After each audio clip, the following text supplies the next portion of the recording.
आज हम पहला टॉपिक स्टार्ट करने वाले हैं, जिसका नाम है dynamic programming. First of all हम समझेंगे डायनेमिक प्रोग्रामिंग में होता क्या है। डायनेमिक प्रोग्रामिंग जो है वो एक टेक्निक है प्रॉब्लम सॉल्व करने की। ओके, इसके अंदर जो होता है हम पहले सब प्रॉब्लम्स को सॉल्व करते हैं। किसी भी प्रॉब्लम को हमें सॉल्व करने से पहले हम सब प्रॉब्लम्स को सॉल्व करते हैं, उसकी मदद से हम उस बिगर प्रॉब्लम को सॉल्व करते हैं। ऐसा समझ लीजिए कि छोटी प्रॉब्लम्स से मिला मिला के फिर के सॉल्यूशंस को मिला के हम एक अपनी बड़ी प्रॉब्लम को सॉल्व करते हैं। ओके, देन हम उस प्रॉब्लम को ऐसा समझ लीजिए कि स्टोर कर लेते हैं, कि उस चीज़ को हम कहीं स्टोर कर लेते हैं। जैसे कि मान लो कि मैं ऐसा मान लीजिए कि अगर आपको एक बहुत बड़ी प्रॉब्लम दी है, मैथ्स का कोई प्रॉब्लम है। ठीक है, मैथ्स का कोई प्रॉब्लम है। अ, उसका आपने सॉल्यूशन निकाला, उसका सॉल्यूशन आया 1। ठीक है, उसका सॉल्यूशन आ गया 1। आपने 2-3 पेज पलटाए, अब आप वापस वहाँ जाते हो। उस क्वेश्चंस को मान लो कि 2-3 पेज पलटाए, वही सेम प्रॉब्लम फिर से आपके पास आ गया। तो आप उसे फिर से दोबारा सॉल्व करोगे। अगर आपको पता है कि वो प्रॉब्लम सेम है और आपने पहले वो सॉल्व कर रखी है, आप डायरेक्ट जाके उसमें 1 टिक कर दोगे। समझ रहे हो? अगर सेम प्रॉब्लम है तो उसका सॉल्यूशन सेम होगा, तो हम उसे कहीं पहले स्टोर कर लेंगे। ठीक है, तो हम जैसे कि कोई प्रॉब्लम है, हमने उससे सॉल्व किया, उसे हम स्टोर कर लेंगे, और अगर दोबारा वो प्रॉब्लम आएगी तो हम उसे रीयूज कर लेंगे। सिंपल।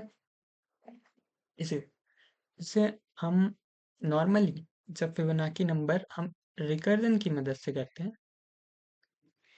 रिकर्जन की मदद से करते हैं।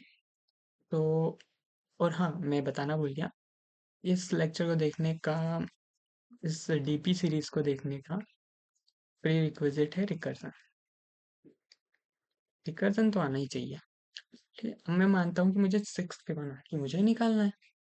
उसके लिए मुझे पता है फिबोनाची नंबर, हमें पता ही है कि consecutive previous to consecutive numbers का सम हमें फिबोनाची नंबर देता है। जैसे कि 1, 0 एंड 1 है, तो नेक्स्ट फिबोनाची इन दोनों का सम होगा जो कि होता है 1।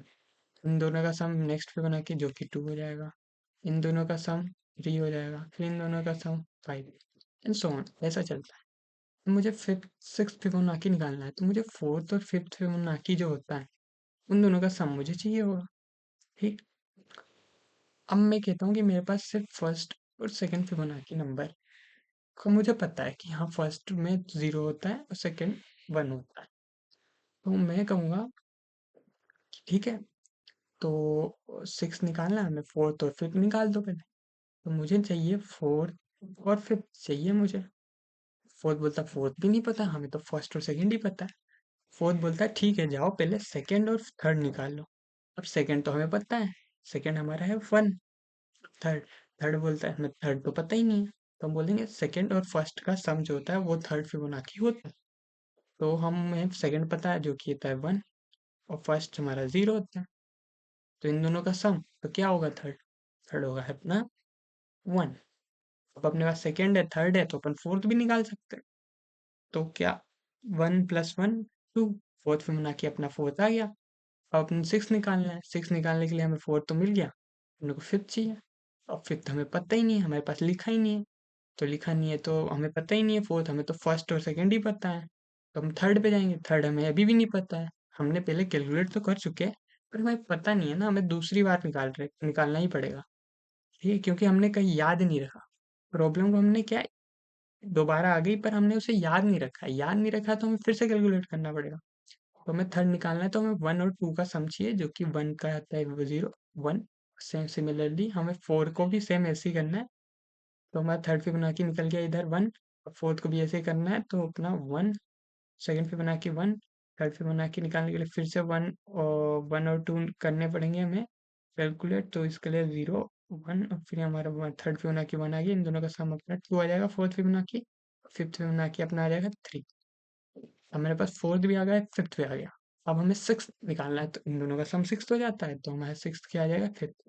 तो मतलब फिबोनाची ऑफ 6 जो हमारा आया वो आया 5। समझ गए? अब इसमें प्रॉब्लम क्या है? इस तरीके से सॉल्व करने का में प्रॉब्लम क्या है? ये रिकर्जन में इस तरीके से ही सॉल्व होता है। इसमें प्रॉब्लम ये है कि हमें 3 जो है, यहाँ भी कैलकुलेट करना पड़ रहा है, यहाँ भी कैलकुलेट करना पड़ रहा है, यहाँ भी कैलकुलेट करना पड़ रहा है। टोटल हमें 1, 2, 3 बार कैलकुलेट करना पड़ रहा है। हर बार अलग-अलग तो आंसर आना नहीं है, हर बार सेम आंसर आना है। तो हम इसे दोबारा क्यों कर रहे हैं?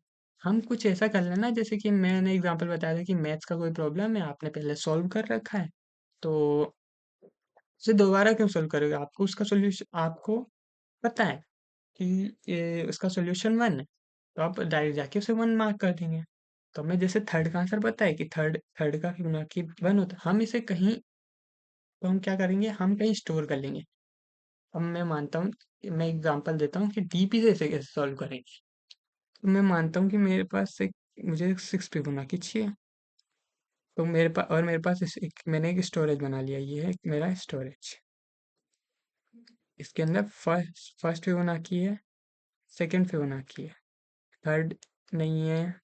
फर्स्ट है हमारा 0, सेकंड है हमारा 1, थर्ड नहीं है हमारे पास, फोर्थ, फिफ्थ, सिक्स्थ हमें निकालना है। ठीक है, इससे देखना हेल्प कितनी होगी। मैं बोलूँगा सिक्स्थ मेंशन है, नहीं है, ठीक है कोई बात नहीं, हम निकाल लेंगे। हमें फोर्थ चाहिए और हमें फिफ्थ चाहिए, फोर्थ चाहिए और हमें फिफ्थ चाहिए, फिफ्थ होना की चाहिए। बोले फोर्थ है, नहीं यार फोर्थ भी नहीं है, तो हम बोलेंगे हाँ कोई बात नहीं, हम सेकंड और थर्ड अगर मिल जाए तो हम कर लेंगे। फोर्थ क्या है, अब हमारे पास सेकंड तो है, बोलेंगे हाँ भाई सेकंड तो है, सेकंड का आंसर 1 आता है, वह सेकंड फिबोनाची 1 होता है। थर्ड थर्ड नहीं है भाई हमारे पास, तो हम बोलेंगे ठीक है कोई बात नहीं, हम फर्स्ट निकाल लेंगे, सेकंड निकाल लेंगे, हो जाएगा। फर्स्ट हमारा 0 होता है, सेकंड हमारा 1 होता है, तो हमारा थर्ड फिबोनाची निकल जाएगा 1। अब हम क्या करेंगे, जैसे हमारे पास नई कोई वैल्यू आएगी, थर्ड फिबोनाची हमारे पास है, तो हम इसे क्या कर लेंगे, हम इसे स्टोर कर लेंगे। क्या कर लेंगे हम, इसे हम स्टोर कर लेंगे कि हमारा ये आ गया, हमारे स्टोर। हम बोल लेंगे कि हमारे पास सेकंड फिबोनाची आ गया, थर्ड आ गया, तो हम फोर्थ को कैलकुलेट कर लेंगे। फोर्थ की फिबोनाची क्या हुआ अपना 2। ठीक है, और नेक्स्ट, अब हमने फोर्थ है, अब हमने को फिफ्थ कैलकुलेट करना है। फिफ्थ कैलकुलेट करना है तो अपन बोलेंगे पहले अपने को थर्ड भी चाहिए, फोर्थ भी चाहिए। या थर्ड हमारे पास मेंशन्ड है, और यहाँ फोर्थ हमने जब यहाँ कैलकुलेट किया था तो हम यहाँ ऐड भी कर देंगे, ठीक है, हमारा फोर्थ फिबोनाची भी मेंशन हो गया। अब हम बोलेंगे कि हमने को फिफ्थ चाहिए, क्या थर्ड मेंशन है, हाँ भाई थर्ड मेंशन है, हमें कैलकुलेट करने की जरूरत नहीं है, हम लिख देंगे 1, फिर आंसर। फोर्थ मेंशन है, हाँ भाई फोर्थ भी मेंशन है 2, अब हम यहीं से डायरेक्ट इन दोनों को ऐड कर देंगे, 1 + 2, अपना आंसर आएगा 3। ठीक है, अब हमारे पास फोर्थ भी है, फिफ्थ है, अब फिफ्थ को हम पहले यहाँ ऐड कर लेंगे, हालांकि ये अभी यूज नहीं होने वाला, पर हम ऐड करते हैं इसलिए मैं बता दे रहा हूँ। अब हमारे पास फोर्थ है, फिफ्थ है, अभी हम इन दोनों को ऐड कर देंगे, तो ऐड कर देंगे तो हमारे पास सिक्स फिबोनाची आ जाएगा 5, तो हमारा सिक्स फिबोनाची हमारा आ गया 5। ऐसे अब आप समझिए कि हमें कितने सारे कैलकुलेशन करने पड़ रहे थे। हमें यहाँ इतना, ये पूरा कैलकुलेशन नहीं करना पड़ा, इतना इतना पार्ट हमें कैलकुलेट ही नहीं करना पड़ा, समझ रहे हो? तो इसमें हमारा टाइम बचा ना, थोड़ी सी स्पेस ज्यादा लगी है, लगेगी क्योंकि हम इसे स्टोर करेंगे, बट हमारे लिए टाइम मोर इम्पोर्टेंट।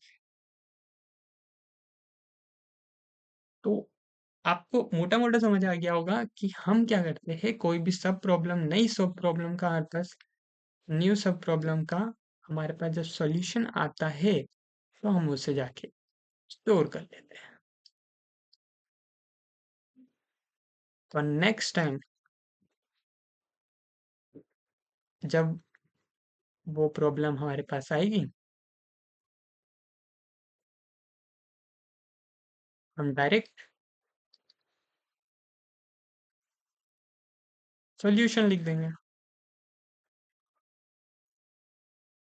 ठीक है, सिंपल। तो ये मैंने आपको मोटा मोटा बता दिया कि हाँ डीपी कुछ ऐसे ही होता है, हर किसी में इसी तरीके से होगा, पर कहीं कहीं हमें स्टोरेज के अलग अलग रूम होंगे, बहुत सारी चीज़ें होगी, वो हम आगे समझेंगे। ठीक है, तो हम मिलते हैं नेक्स्ट वीडियो में कि कैसे होगा कैस कैसे-कैसे चीज़ें होती है, कैसे डीपी वर्क करता है, बहुत सारी टर्म्स पढ़ेंगे, ओवरलैपिंग सब प्रॉब्लम, ऑप्टिमल सबस्ट्रक्चर्स, मेमोराइज़ेशन, टैबुलेशन और भी बहुत सारी चीज़ें।